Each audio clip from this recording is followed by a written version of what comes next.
inevitable that a whole industry should wish to mirror the commercial success of Kendi's work.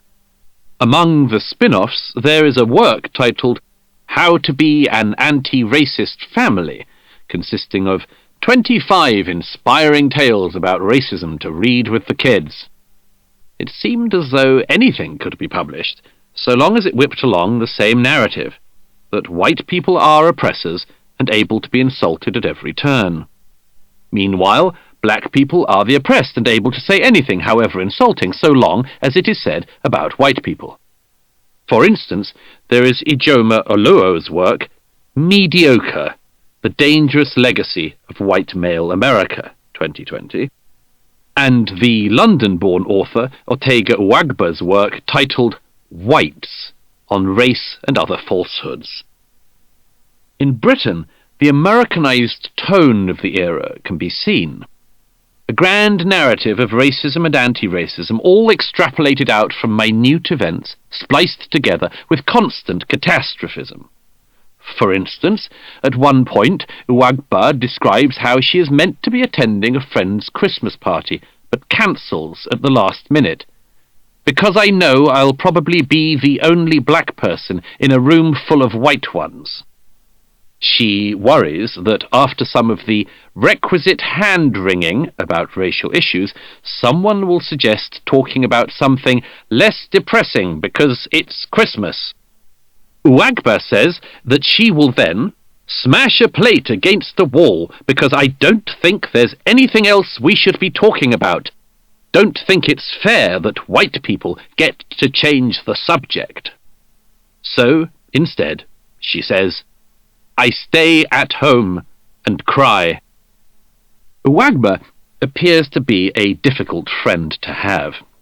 She complains bitterly when white friends don't ask her how she is, and she then complains bitterly about it when white friends do ask her how she is. After the death of George Floyd, she claims that her email inbox became a dumping ground for white guilt. Again, she tells off friends who ask her how she is, and berates those who do not ask. Everywhere white shame looms large, she writes, sucking the oxygen out of the room, threatening to obscure the issue at hand. Even at their most penitent, white people have a way of making it hard to breathe. Take it to the streets. At the exact moment that racism had never been more discredited or more socially and politically unacceptable, it is portrayed as omnipresent and needing a great pushback. As I toured the United States in the months after George Floyd's death, I was struck by this fact time and time again. In the cities where Black Lives Matter BLM flags and signs were flown, BLM had become something like the national religion. It was there in the bookstores, packed with books telling white Americans how they needed to retrain their minds. Everywhere there was a high-resolution projection of a society that was significantly off, though seemingly projected and agreed upon by individuals and corporations alike. Cities that were once proud and beautiful, such as Seattle, were almost entirely boarded up in their centers. Small and large businesses had been almost completely destroyed by months of riots and COVID-19. And those businesses that did remain were not just asking, but begging to be left alone, pleading with any potential mob to pass them by. Shops beside what had briefly been the city's autonomous zone, Chaz, included some classic "Don't Hurt Me" signs in the windows. A hairdresser's salon had not only the compulsory Black Lives Matter sign, but a sign stressing that the business in question was a minority-owned, women-led, LGBTQIA+ staffed local business, in case anybody mistook it for a white supremacist hair salon. At the other end of the corporate scale was the city's remaining Whole Foods shop. Boarded up, like most of the buildings in the city centre, it had a vast banner hanging at the front of the remaining storefront. In huge letters, as big as the shop's name, it declared, "Racism has no place here," as though the fruit and nuts aisle of the Whole Foods in Seattle had been a known gathering place for the Klan. In nearby Portland, Uber had taken out a vast banner unfurled down one entire side of a gigantic office building. "If you tolerate racism, delete Uber," read the banner, adding, "Black people have the right to move without fear." How many visitors disagreed with that idea so vehemently that it needed saying at building length? How bad must the racial problem be in a country such as America that commercial companies should have to hector the public like this? Exactly what situation do they believe the country to be in? I went to Portland ahead of the 2020 presidential election to try to find out. This city in the Pacific Northwest has become infamous in recent years for its virulent strand of anarcho-syndicalism that has ended up morphing from a form of student Marxism into a wider Antifa-BLM agenda. For years, self-described Antifa activists had held protests and riots in the city. In the aftermath of the death of George Floyd, this movement turned into a nightly protest movement. In time, every federal building in the state was attacked or turned into a fortress. Commercial businesses were attacked, and by the autumn of 2020, almost every government building and business in downtown Portland was either closed, boarded up, or effectively barricaded against the nightly riots. Portland had become a ground zero for a portion of the US culture war. One reason being an asymmetry in the reporting from the city. Whenever reporters did go to cover the protests, they were accused of giving succor to the far right. Whenever they ignored it, as they mostly did, people on the right accused them of giving cover to the far left. But for an outsider to actually see firsthand the unbelievable oddity of the situation in Portland was eye-opening. As one long-term resident said to me, "This used to be a very civil town. Not anymore." The ostensible cause of the nightly Antifa-BLM riots is that the participants seem to believe the image projected about their country. Nightly, they take to the streets to oppose systemic racism and white supremacy. For a couple of days and nights in Portland, I joined the group, dressed as them, and attended their gatherings in order to see for myself how a part of this generation really believes what they have been told about America. Certainly, like everywhere else, the madnesses that already existed in the city had been exacerbated by the coronavirus and the ensuing decision to shutter the economy and lock down the population.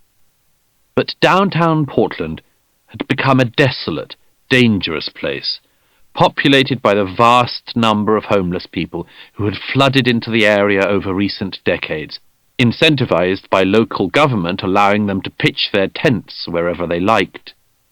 In the main squares, unattended tables of food and drink were set out for them to pick at, like a 24-hour buffet. But it wasn't just the virus or the reaction of the authorities that had led to this wasteland. For months, protesters had dragged passing motorists from their cars, assaulted businesses, and hospitalized journalists whose reporting was disobliging to them, all without law enforcement taking any significant interest. The businesses that still operated did so as in a city under siege. I visited one restaurant that had only recently opened. The owner was a proud black American patriot.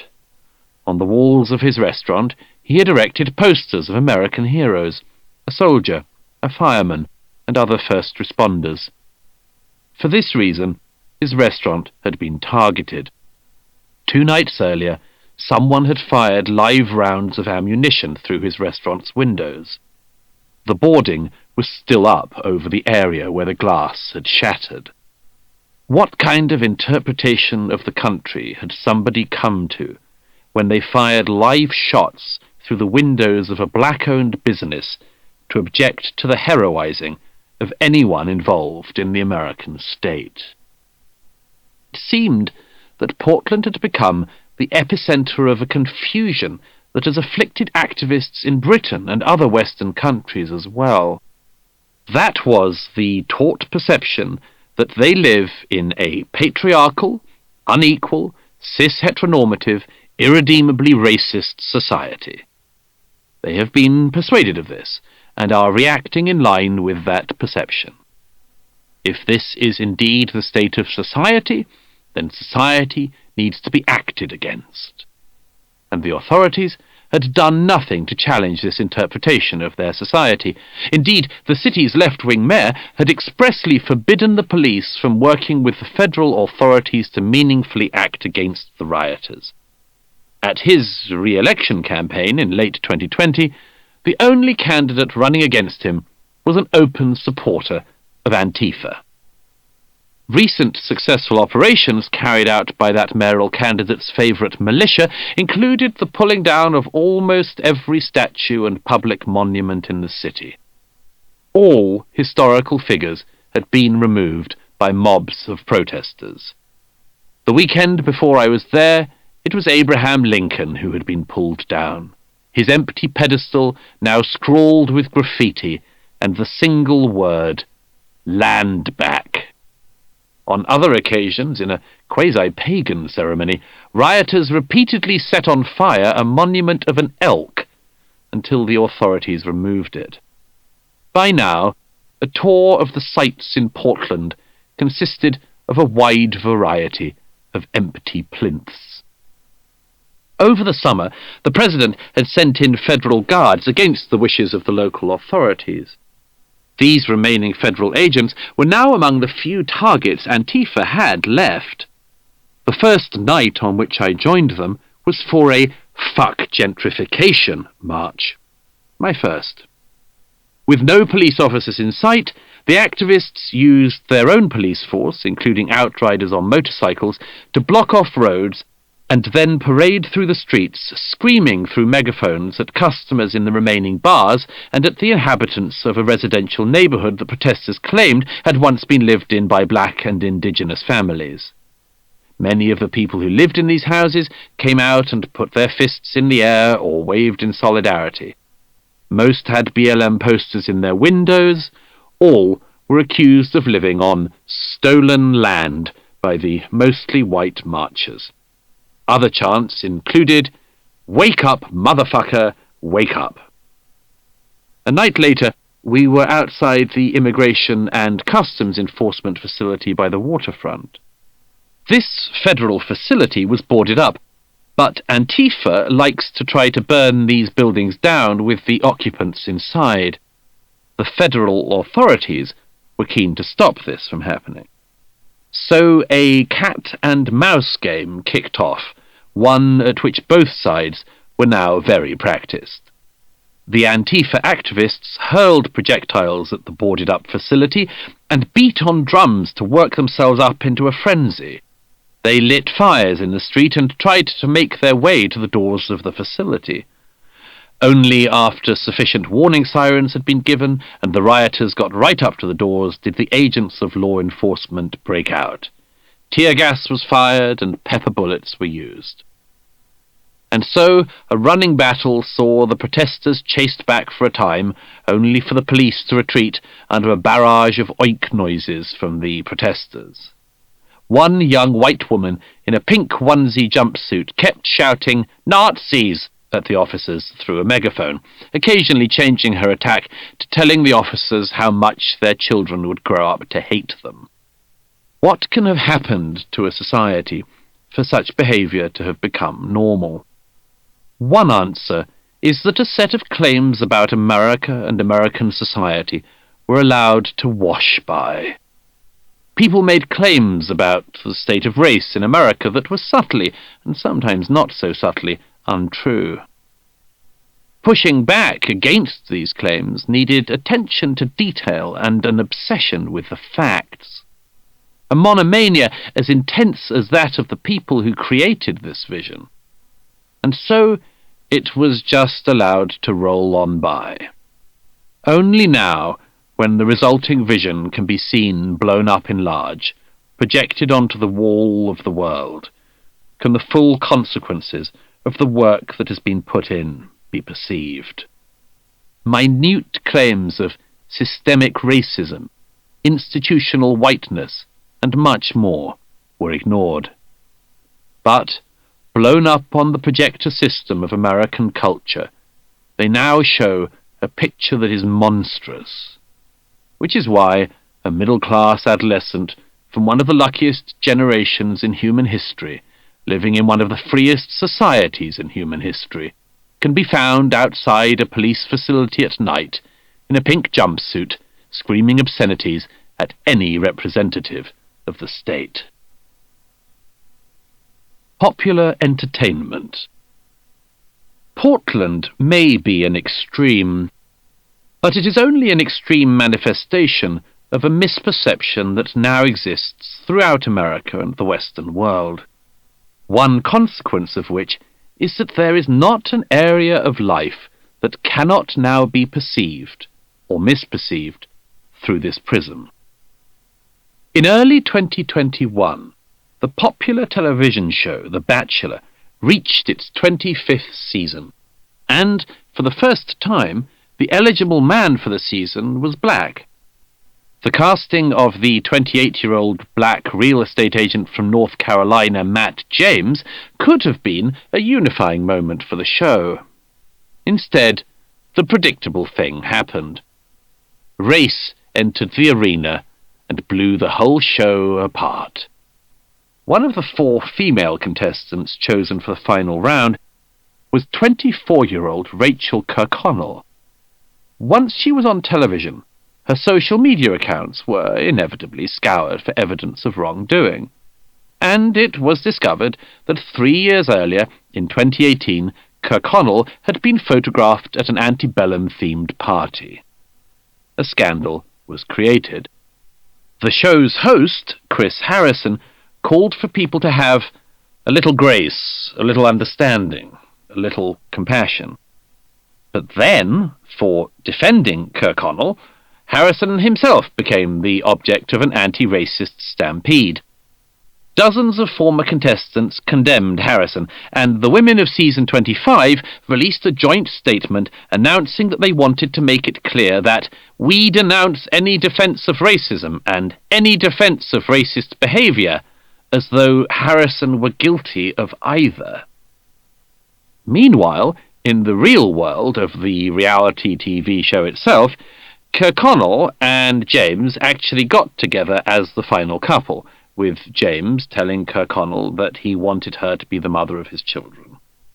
But that was before the social media posts came to light, and at that point the couple split, with James deciding that he wasn't okay with it, and saying he feared Kirkconnell might not understand what it means to be black in America. And the scouring did not end there. After 19 years, Harrison was eventually forced out of his role presenting the show in what was subsequently referred to as a racism controversy. That season, it was The Bachelor, but it could as easily have been any other show. In July 2021, in the UK, a woman who had failed to make it into the final of Strictly Come Dancing 6 years earlier, Anita Rani, gave an interview to the media in which she said that she still wondered about the reason. The television presenter said, "I still find myself wondering whether I would have got into the final if I didn't have a brown face." This claim was then blazoned across the headlines, ignoring the fact that Alicia Dixon, Mark Ramprakash, Louis Smith, and Ori Oduba had all won Strictly without being held back by a severely racist Saturday night audience. But anything could be subjected to the same remorseless view. In the spring of 2021, it was the turn of the game show Jeopardy to have a race meltdown. a middle-aged contestant named Kelly Donahue may have already looked suspicious because he was wearing a dark suit with a red tie. At one point, he exacerbated the problem by holding out 3 fingers to the camera. A number of viewers immediately asserted online that this was a well-known white supremacist sign. The American media picked up the story. Donahue's Facebook page was scoured for evidence. Fan groups for the show claimed that the sign looked as though it could well be a white power gesture, and admitted that while we can't know his intent, Jeopardy fan sites were not here to provide safe harbor for white supremacists. Soon, 595 former contestants on Jeopardy were jointly signing a letter demanding to know why Jeopardy had not edited out the nanosecond on the show on which the 3 fingers had been held out. "We cannot stand up for hate," the former contestants said. "We cannot stand next to hate. We cannot stand on stage with something that looks like hate." After this, and much more, Donahue, who works as a bank examiner for the state government in Massachusetts, tried to explain what had actually happened. As the tapes of the previous episodes showed, when he won his first victory, he held 1 figure against his jacket. On the second victory, he held out 2. On the night in question, he had just achieved his 3rd victory, and so he held out 3 fingers, with his thumb and forefinger tucked in. "That's a 3. No more, no less," he wrote. "There wasn't a hidden agenda or any malice behind it." Not everyone was convinced. Other contestants on the show condemned his attempted self-defense. "Most problematic to us as a contestant community is the fact that Kelly has not publicly apologized for the ramifications of the gesture he made," they wrote in a joint statement. This, in turn, prompted another statement from Donahue in which he felt compelled to state, "I reject and condemn white supremacy." He had not been sending out bat signals to white supremacists. He had been counting to 3 on his fingers. It may be easy to laugh at some of the situations in which people see white supremacy everywhere. But in the end, this projection has repercussions that are more monstrous than they are laughable. So it is that in sector after sector, acting on the projection that it believes exists, a movement that started by being academic already has consequences that are disturbingly practical. Practical consequences. If you created a movement that sought to demonize blackness, then that movement would inevitably end up demonizing black people. As it was with the old racism, so it is with the new racism. If you are going to demonize whiteness and being white, then it must at some stage mean that you are going to demonize white people. In almost any other realm of race relations, this would be understood. And so the logical outcome of all the anti-white rhetoric of recent years can hardly be a surprise. The ideology has been pumped into the Western system in recent years, and it has resulted in a surge of anti-white activities. Education. It starts from the earliest possible stage and now runs through every level of education. 20 years ago, when Delgado and Stefanchik talked of the many people in the field of education who consider CRT to have an activist dimension, they meant it. 2 decades later, the results of the activism can be seen in the curriculum and at schools across America and the West. You can select almost any school district across the country today and find the same retributive game being played. In Buffalo, public schools have forced children in kindergarten to watch videos of dead black children in order to teach them about police brutality. In California, children in 3rd grade have been taught that they should rank themselves in order of power and privilege, while a new ethnic studies curriculum in the state calls for counter-genocide against white Christians. In Seattle, the public schools have claimed that white teachers in the schooling system are spirit-murdering black children. And then, of course, there is always New York. There are case studies enough for a conference in that city alone.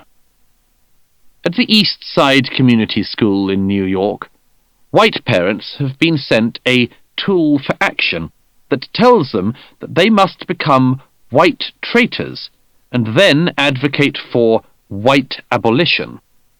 One helpful part of the toolkit for parents identifies the 8 different white identities they might be suffering from. These range from white supremacist to white abolitionist. It gets there by way of white voyeurism, white privilege, naturally, white benefit, white confessional, white critical, and white traitor. These last ones, leading up to white abolitionist, are of course the most positive ones and are said to include the need to dismantle institutions and stress the necessity of dismantling whiteness plus not allowing whiteness to reassert itself. Over in the Bronx, a Disrupt and Dismantle campaign led to one educator being grilled about her ethnic Jewish background and being admonished for refusing to perform a Black Power salute. Of course, not everybody is willing to go along with these racist indoctrination sessions, but where people have spoken out against them, the results have not always helped their careers. In 2021, Grace Church School forced all its students and teachers to participate in anti-racist training. The training in question was done in the name of increasing equity, but, as a math teacher at the public school noted, in reality it made white students feel that they were oppressors, while cultivating dependency, resentment, and moral superiority in those students deemed oppressed. One day, in early 2021, that math teacher, Paul Rossi, was invited to take part in a mandatory whites-only Zoom meeting for students and faculty. During the session, he questioned whether it was really right to label objectivity, individualism, and fear of open conflict, among other traits, as characteristics of white supremacy. The resulting discussion was reported by some students to have been more productive than they had expected. But someone broke the confidentiality of the forum and reported Rossi for his remarks.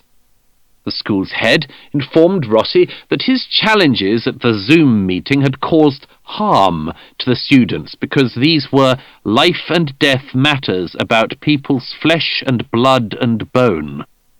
He was also told that he had created dissonance for vulnerable and unformed thinkers and caused neurological disturbance in students' beings and systems, and the school's director of studies claimed that Rossi's remarks might even constitute harassment. In the following days, the head ordered all the school advisors to read out a public reprimand of Rossi to every student in the school. Rossi himself described the resulting scene. It was a surreal experience, walking the halls alone and hearing the words emitting from each classroom. Part of the statement read, "At independent schools, with their history of predominantly white populations, racism colludes with other forms of bias, sexism, classism, ableism, and so much more, to undermine our stated ideals, and we must work hard to undo this history." Rossi's ongoing employment at the school was at first made contingent on his working to heal my relationship with the students of colour. Rossi subsequently spoke with the school's principal, George Davidson, who privately admitted to having some grave doubts about some of the doctrinaire stuff that gets spouted at us in the name of anti-racism. The follow-on point that he found it hard to understand, or to admit to understanding, was that this theory must have practical consequences. Rossi asked the principal if he agreed that the materials they were using to teach pupils were, in essence, demonizing people. Davidson agreed. Therefore, the school was demonizing white kids. On this, too, he eventually agreed. They were making white children at the school feel less than, he admitted, and for nothing that they are personally responsible for. Yet Davidson did not seem to know what to do about this conundrum. He later denied that he had said any of these things, but Rossi had the good sense to record the conversation with the principal and made the recording publicly available. Rossi was put on leave and eventually made to leave the school he had devoted his teaching years to. But, as he said to the principal on his way out, the reason that the principal had not shared the concerns he had about the racist training going on at his school was because you know exactly what happens to people who do. It is what is happening to me right now. At other elite private schools, such as the $40,000 a year Harvard Westlake School in Los Angeles, parents have struggled to find a way to rebut a similar anti-racist agenda. That school's aims include explorations of implicit bias for 7th graders provided by the unimprovably titled Pollyanna Racial Literacy Curriculum. There has also been a redesign of the 11th grade US history course that is now taught from a critical race theory perspective, and students in the 10th grade have been put through implicit bias testing. Meanwhile, at nearby Brentwood, $45,630 per annum, pupils were treated to racially segregated dialogue sessions, where the school's reading list had also been put through the usual purge. Out went The Scarlet Letter, Lord of the Flies, and To Kill a Mockingbird. In came such books as Ibram X. Kendi's Stamped from the Beginning, The Definitive History of Racist Ideas in America, while the faculty announced a late start for one day for the lower school because of its study of Robin DiAngelo's White Fragility. As though to prove that anything the schooling system can do, the college system can do worse, at least one law professor of an American university has been advocating a ranking system for whiteness on American campuses. University of Dayton Professor Emerita Vernelia Randall has ranked colleges on a chart that records total whiteness and excess whiteness scores. Among other things, she has demanded that American law schools eliminate excess whiteness from their campuses. Employment. It is easy to imagine that lunacies such as this might be restricted to the education sector, and that outside of America's schools and colleges some other standard of common sense must prevail. But nothing could be further from the truth. In recent years, under the Trump administration as much as in the current administration, the same pattern of thought can be found throughout the public sector. Agencies from the Justice Department and the Office of the Attorney General to the National Institutes of Health have spent recent years pursuing anti-racism through employee retraining sessions and more. The explicit goal of the diversity apparatchiks is, as Christopher F. Rufo has noted, that they want to convert everyone in the federal government to the work of anti-racism. At these struggle sessions, what occurs is that federal employees are pressured into compelled speech, with professional penalties lying in wait for those who do not comply. These sessions have occurred across a clean sweep of government. For instance, it has become clear that the FBI has been holding intersectionality workshops for its employees. The Department of Homeland Security has been using training documents that tell white employees that they have been socialized into oppressor roles, while scientists at the Sandia National Laboratories have been made to attend white male-only re-education retreats to address their white privilege. At one such session, the employees were told that white male culture is the same as the KKK and white supremacism. The participants were forced to renounce their white male privilege and, as part of this exercise, were made to write letters of apology to imagined women of colour. How this assists productivity or security, much less equality, at America's nuclear laboratories remains unclear. The private sector, too, is pouring money into training employees to see white supremacy in every interaction.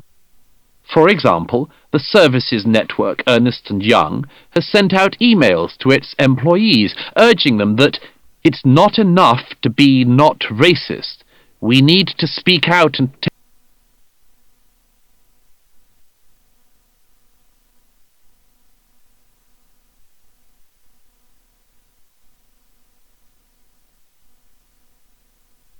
action against racism and discrimination. We must be anti-racist.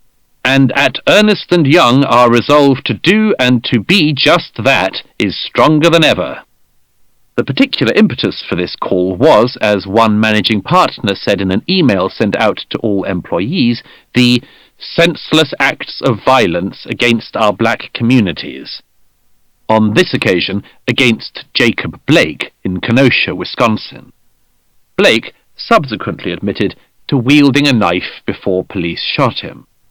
But Kelly Greer, who sent out the internal email, described the actions of the police as pointing to the systemic racism that permeates in our country. Why should Ernst & Young be on the side of an accused knife-wielding criminal? Because anti-racist theory had taught them to draw sweeping morals first and ignore all details later. It was more important to send the right signals than to be right on the facts. Employees at Cigna, one of America's largest health insurance providers, have likewise been routinely subjected to CRT lessons. These have included them being lectured on white privilege, gender privilege, and religious privilege, and being advised not to consider white men in hiring decisions. And at one of America's most successful companies, Coca-Cola, employees have been made to go through anti-racism training that aimed to teach workers how to be less white. The mandatory Confronting Racism course for employees included a slide instructing employees to be less white, less arrogant, less certain, less defensive, less ignorant, and more humble. It also told them that in the US and other Western nations, white people are socialized to feel that they are inherently superior because they are white, and cited research that claimed to show that children as young as 3 years old understand that it is better to be white, because Coca-Cola has always paid such attention to helping young children live healthy lives. If people wonder why more people do not speak out about being force-fed this mental junk food, it is because of the price that can be paid for not towing the line. A fact that is becoming increasingly clear. In February 2021, the Australian-born chairman of KPMG UK was condemned by colleagues after describing the concept of unconscious bias during a staff discussion as complete crap, and saying that nothing whatsoever had been achieved as a result of forcing people to undergo unconscious bias training. Junior staff said that the chairman ought to check his privilege and reported him to management for his insensitive comments. After being forced to temporarily step down pending investigation, he was eventually forced to resign.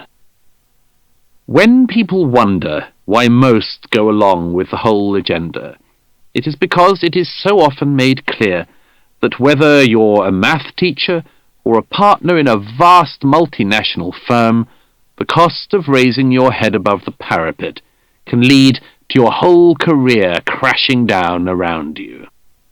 And it can happen from asking the simplest of questions, asserting a provable truth, or simply acknowledging a belief that everybody held until the day before yesterday. Very occasionally, things can go in the opposite direction, but only when a huge amount of negative attention is brought upon those people trying to implement policies they presume to be either cost-free or beneficial to their image. For instance, in 2021, Disney told its employees that they should reject equality and focus instead on equity. According to the What Can I Do About Racism program to which Disney employees were subjected, they must focus on systemic racism, white privilege, white fragility, and more. Their training also included segments on implicit bias, microaggressions, and, of course, becoming an anti-racist. In the training module, Allyship for Race Consciousness, employees were told that they should take ownership for educating themselves about structural anti-black racism. They were told that the USA has a long history of systemic racism and transphobia, and that white employees at Disney must work through feelings of guilt, shame, and defensiveness, atone by challenging colorblind ideologies and rhetoric, and never question or debate black colleagues' lived experience. Among the suggestions for white Disney employees was that they work on their racist babies, racist from 3 months old again, and donate to anti-white supremacy work such as your local Black Lives Matter chapter. Occasionally, when such in-house training lessons are made public, the company swiftly removes the lessons, fibs that employees had not been put through them, or pretends that they were optional. Disney removed its training documents from the web and told the New York Post they had been deliberately distorted as reflective of company policy. In nearly every case, these lies get the relevant companies out of a temporarily embarrassing situation.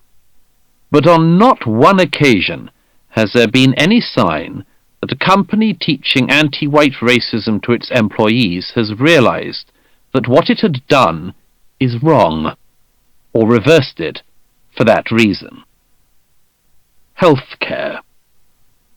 Such instances of corporate racism may be sinister enough, but infinitely more sinister, because even more practical, have been the inroads of the exact same ideology into the realm of healthcare. And these have perhaps only come to the fore because from 2020 onwards, while America was coping with an epidemic of claims of racism at home, it was also struggling with a medical epidemic that had spilled out of China. The two issues overlapped in the question of vulnerability to COVID and access to vaccines. In all the Western countries, starting from America, a debate emerged in which activists asserted that the black and minority ethnic populations were disproportionately suffering from COVID. Even before these facts were asserted, the cause was insisted upon. Before anyone had time to talk about living arrangements, underlying health conditions, or anything else, Afua Hirsch and others had taken to the pages of The Guardian and the airwaves. There they managed to suggest that America, Britain, and other Western countries were so racist that they couldn't even import a virus from China without giving it their own special racial spin, and using the opportunity to kill as many black people as possible. It is hardly surprising that health authorities everywhere were on high alert to this charge. Only a short while earlier, it was enough to be colourblind in treating the sick. Now, equity was the watchword, and it was code for equalising outcomes, even if that meant making things worse for whites instead of better for blacks. For instance, in December 2020, at the end of the year of COVID and BLM, the Centers for Disease Control and Prevention, CDC, released its initial recommendations on vaccine prioritizations. It identified 3 competing priority groups: essential workers, the over 65s, and adults with underlying conditions.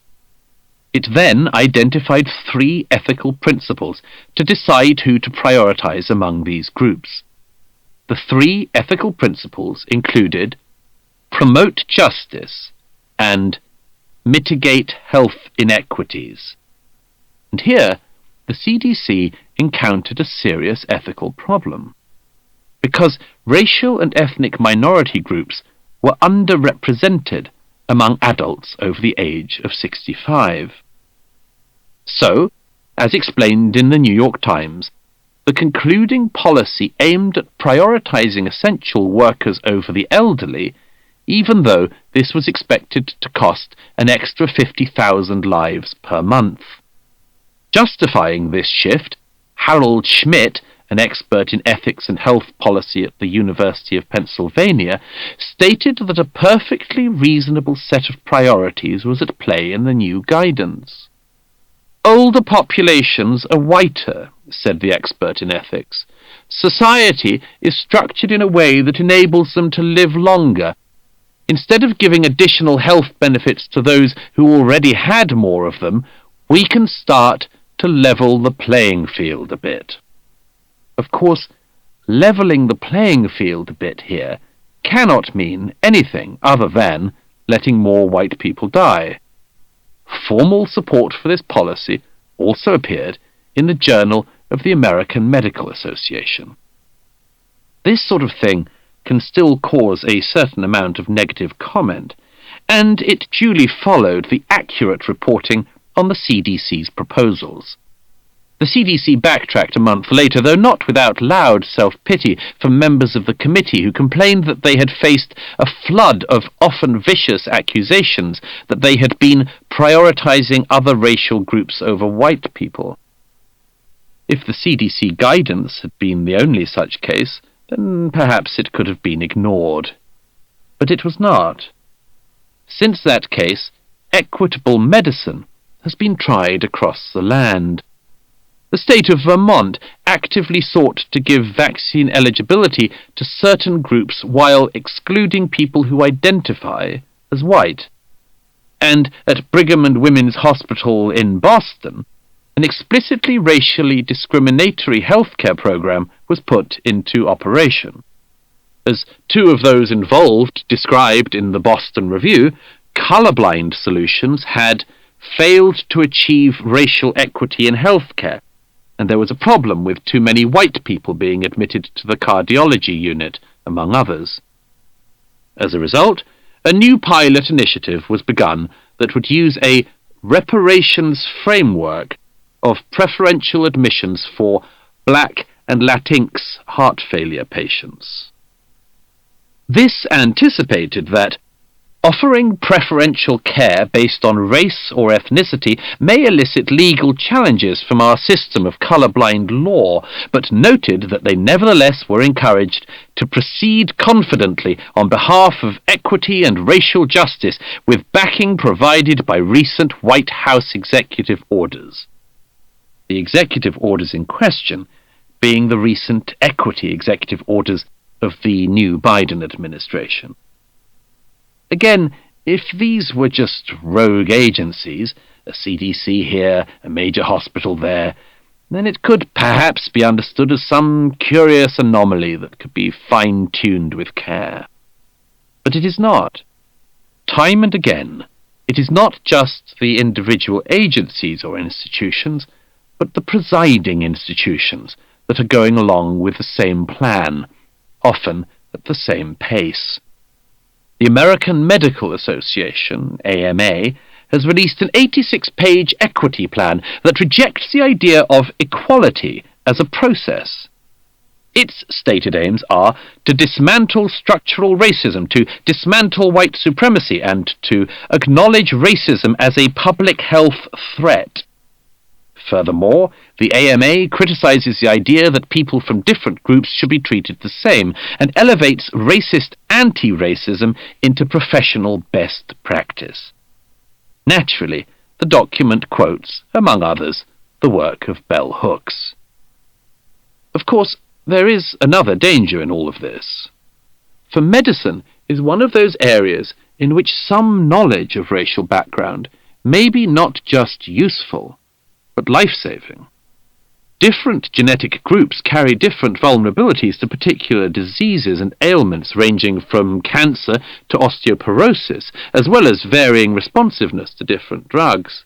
And this presents a particular problem, because it suggests that race is not just a social construct, but something that affects real areas of our lives, including health. Because this is such an unpalatable truth for the presumptions of the era, whenever the issue arises, it causes a great flare-up of non-medical concerns. There is, for instance, an ongoing controversy around the accurate determining of kidney function, but anti-racists have tried to remove the clinical algorithms and treatment guidelines that would help diagnoses, and have done so in the name of combating racism. Many doctors, including many black doctors, recognize how dangerous this is, and a number took to the pages of the New England Journal of Medicine to try to halt it. After several paragraphs of necessary disclaimers, they stressed their point, which was that genetic differences exist between people belonging to different socially constructed racial categories. We embrace this diversity and acknowledge its clinically meaningful implications. But it is not at all clear that these careful practitioners will be victorious in their attempt to weave around the dogmas of the era. What they are arguing requires an understanding of something other than CRT. It requires a knowledge of certain genealogical and medical facts. But, for the time being, an insistence on racism and anti-racism as the sole means of looking at any and every problem remains much greater, clearer, and all-encompassing. That is why, for instance, other medical practitioners from Harvard on down can blame all racial health disparities on whiteness. Anti-racist epidemiology claim that systemic racism is to blame for the deaths of pregnant black women, and assert that when white Americans volunteer their DNA for scientific experiments, these white Americans are subtly doing so in order to victimize non-white groups. Overall, the message is that whiteness itself is a pandemic. As one New York Times contributing editor recently put it, whiteness is a virus that, like other viruses, will not die until there are no bodies left for it to infect. And such proto-genocidal talk is not uncommon. It has become the norm. To deny it has become unusual. Say anything to the contrary, or even simply express doubt about claims that structural racism is endemic, and not only will you lose your job, those around you will lose theirs. That is what happened at the Journal of the American Medical Association in 2021. The deputy editor said in a discussion that he thought structural racism was an unfortunate term, and that many people like myself are offended by the implication that we are somehow racist. For this, not only was the deputy editor the subject of a campaign to get him fired, his editor was forced out of his job through some sort of guilt by association, in what was soon being reported as just one more racist controversy. Conclusions. In this situation, where white people are pathologized and a new mania is invented every month, white rage being another recent pseudo-medical addition to this lexicon, there remains a question. What exactly are white people supposed to do? The advocates of the new racism are not without suggestions, and there are several possibilities. UCLA law professor and leading critical race theorist Cheryl Harris is one of numerous leading critical race theorists who have argued that the right to private property should be suspended, with land and money seized and then redistributed along racial lines. Ortega Awagba, by contrast, has said that because black people cannot ourselves abolish whiteness, white people will need to relinquish it. To do this, she says, white people must give up their racialized privileges. Like what? One suggestion Awagba has is by boycotting the hairdresser who gives you an amazing blow-dry but who you know doesn't cut afro hair. Another idea, she says, is for white people to start to realize that patronizing black-owned businesses, reading black writers, and amplifying our voices is not enough. She says that white people must lose all their privileges, and that this allyship will cost them the shape of their lives as they know it. It does not seem an especially appealing invitation, even if the situation it denoted were true, and the answer it holds out were possible. Yet, compared with other offers, Awagba's seems positively generous. In April 2021, Aruna Kilanani gave a speech at Yale's Child Study Center titled "The Psychopathic Problem of the White Mind." This first-generation daughter of doctors from the Indian subcontinent had studied critical theory at the University of Chicago and had clearly absorbed all its own psychopathies. Like Kendi, Coates, and others, she had her own origin story. And where Kendi has the tale of the girl with her hand up, and Coates has a story of a woman getting into a lift, Kilanani's tale is a terrible story of a fallout with a boss over scheduling vacation time. Building on this traumatic origin story, she used her talk to express visceral and violent racism against white people. For instance, at one stage in her talk, she fantasized about unloading a revolver into the head of any white person that got in my way, burying their body and wiping my bloody hands as I walked away relatively guiltless with a bounce in my step, like I did the world a fucking favor.